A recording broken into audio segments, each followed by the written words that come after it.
Okay, hi everyone. My today's video is about Land Rover Discovery 4 cabin filter. So if you want to see how you get your cabin filter out or how you remove it, okay, just stick with me on this video. I'll show you where it sits on your passenger side, and then on the glove box you open it. On the glove box there's that thing.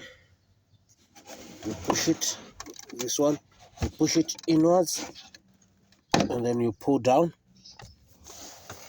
Okay, on the outer one you push downwards.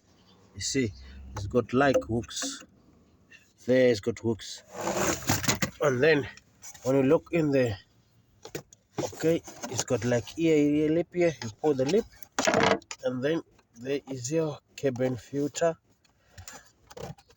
This is your cabin filter. Okay, shows the arrows, the air flows up.